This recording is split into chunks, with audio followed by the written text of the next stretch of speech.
ជំរាបសួរពុកម៉ែបងប្អូនទាំងអស់គ្នាស្វាគមន៍ជាថ្មីម្ដងទៀតមកកាន់ Channel គូ Flash សម្រាប់រឿងហើយថ្ងៃផងដែរយើងក៏បានយកសាច់រឿងរបស់យើងវគ្គ3មកទស្សនាបន្តទៀតប៉ុន្តែមុននឹងចូលទៅទស្សនាទាំងអស់គ្នាសូមបងប្អូនកុំភ្លេចជួយចុច Subscribe និងរូបកណ្ដឹងឲ្យមានម្នាក់មួយផងតែកុំឲ្យខាត់ពេលយូរទាំងអស់គ្នាយើងចូលទៅទស្សនាសាច់រឿងរបស់យើងនៅវគ្គបន្តតាមសាច់រឿងរបស់យើងគឺយើងបានឃើញថាលីឆានរបស់យើងហ្នឹងគាត់ត្រូវបានកញ្ញាវ៉ាយូរីនហ្នឹងបង្ខំឲ្យញ៉ាំសត្វកណ្ដុរពេលនោះលីឆានរបស់យើងគាត់ក៏បានស្រែករួចក៏បានស្រែកទៅកាន់កញ្ញាខ្វល់យូរិនថាអ្នកជាកំ pl ែងពេកហើយមិញស្រីអ្នកគឺជាស្រីទេហេតុអីបានជាអ្នកមកបូលីខ្ញុំទៅវិញពេលនោះកញ្ញាខ្វល់យូរិនរបស់យើងក៏បានឆ្លើយទៅវិញថាបើសិនជាឯងមិនធ្វើវានោះទេខ្ញុំនឹងផ្ញើคลิปវីដេអូអាក្រក់របស់ឯងទៅឲ្យគេមើលហើយលីឆានរបស់យើងគាត់ភ័យជាខ្លាំងពេលនោះគាត់ភ័យផងយំផងហើយគាត់ក៏បាននិយាយថាកុំផ្ញើវាទៅគាត់អីហើយលីឆានរបស់យើងគាត់ក៏បានឆ្ងល់ថាបងប្រុសតើខ្ញុំកំពុងតែនិយាយអំពីអីហើយបន្តមកទៀតកញ្ញាខ្វល់យូរិនរបស់យើងគាត់ក៏បានបង្ខំឲ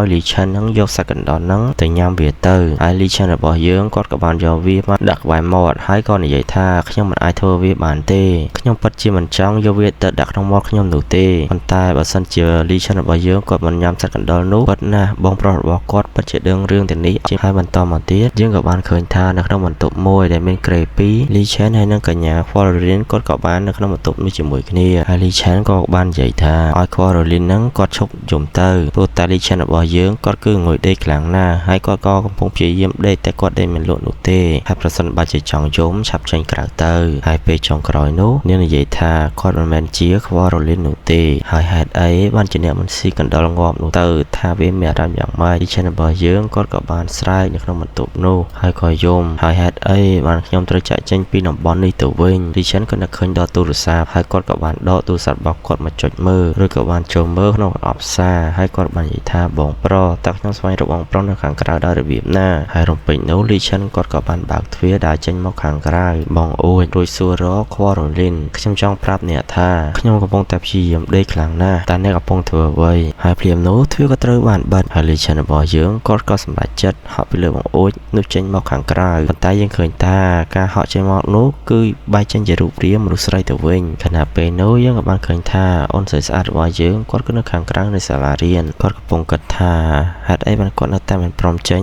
មកខាងក្រៅអញ្ចឹងគាត់ពិតជាអាក្រក់ខ្លាំងណាស់ខ្ញុំមិនអាចរងចាំយូរបានទេខ្ញុំនឹងត្រូវតែជួយគាត់អំពីការប្រឡងហ្នឹងខណៈពេលនោះមានដៃមួយហ្នឹងមកកាន់ស្មាអូនស្រីស្អាតរបស់យើងហើយដៃនោះផងដែរគឺជាដៃរបស់កញ្ញាខ្វល់រលីនហើយខ្វល់រលីនហ្នឹងគាត់គឺជាបិសាចឬក៏ដូចជាស៊ូមប៊ីអញ្ចឹងហើយពេលនោះដែរអូនស្រីស្អាតរបស់យើងគាត់ថាមានរឿងអ្វីកើតឡើងហើយអូនស្រីស្អាតរបស់យើងក៏មិនបានចូលទៅតំបន់នោះវិញបានទេក៏ព្រោះតែនៅទីនោះដូចជាបិសាចឬក៏ស៊ូមប៊ីអញ្ចឹងពេលនោះយើងក៏បានឃើញថាលីនឆានគាត់ក៏ជាស៊ូមប៊ីផងដែរហើយពេលនោះយើងក៏បានឃើញថាអូនទូចរបស់យើងគាត់ក៏ត្រឡប់មកវិញរួចនិយាយថាលីនឆានហ្នឹងគាត់គឺមិនបានខ្លាចជាស៊ូមប៊ីទាំងស្រុងនោះទេប្រសិនបើពួកយើងចាញ់ខ្វល់រលីនវិញយើងគឺអាចសង្គ្រោះជីវិតរបស់គាត់បានឡើងមកវិញហើយអូនស្អាតរបស់យើងក៏បាននិយាយថាវាមិនស្រួលនោះទេហើយពេលនោះលោកគ្រូគាត់ក៏បានចេញមកហើយវាពិតណាស់ហើយស្ថានភាពនៅកន្លែងនោះក៏ប្រែទៅជាស្ងប់ស្ងាត់បាត់ទៅវិញកាត់មកជិតបន្ទាប់ក៏យើងឃើញថាលីឆានគាត់កំពុងតែគេងនៅលើផ្លូវកញ្ញាខ្វល់រលីននេះឯងហើយកញ្ញាខ្វល់រលីនហ្នឹងគាត់ក៏បាននិយាយថាលីឆានឆាប់ក្រោកឡើងមកហើយលីឆានយើងគាត់ក៏ខំប្រឹងបើកភ្នែកឬក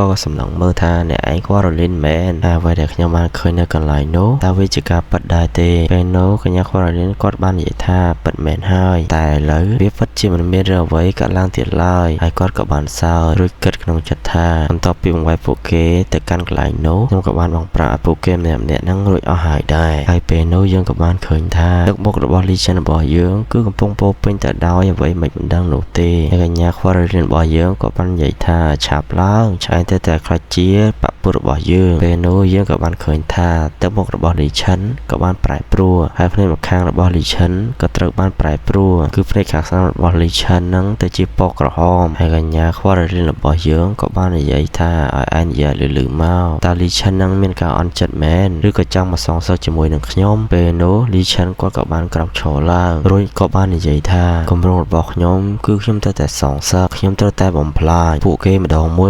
ួយរួចក៏ច្បាច់កកញ្ញាខ្វល់រលីនហើយខ្វល់រលីនក៏បាននិយាយថាវាគ្រាន់តែជាអតីតកាលនោះទេឥឡូវគឺជាបច្ចុប្បន្នហេតុអីក៏ធ្វើអញ្ចឹងមកដាក់លើរូបខ្ញុំទៅវិញពេលនោះលីឆានគាត់និយាយថាខ្ញុំត្រូវតែបំផ្លាញអ្នកឯងទាំងអស់គ្នាក្រោយមកយើងក៏បានឃើញថាលីឆានក៏បានបញ្ចេញធម្មពលរបស់គាត់ដែលជាចរវាដែលហោះចេញ ពីដៃរបស់លីឆិនហើយដែលធម្មពលរបស់គាត់នឹងគឺគ្មាននរណាម្នាក់ដឹងពីធម្មពលរបស់គាត់នោះទេហើយយ៉ាវ៉ានោះផងដែរវាក៏បានតែរត់ខ្លួននិងរត់ករបស់បិសាចគាត់រលីននោះឯងហើយពេលនោះលីឆិនគាត់ក៏បានក្រោកឡើងហើយគាត់ក៏ឆ្ងល់ហេតុអ្វីបានជាគាត់ឃើញនៅកន្លែងនេះទៅវិញពេលនោះលោកគ្រូគាត់ក៏បានដើរមកដល់ហើយគាត់ក៏បាននិយាយថាអបអរសាទរអ្នកទាំងពី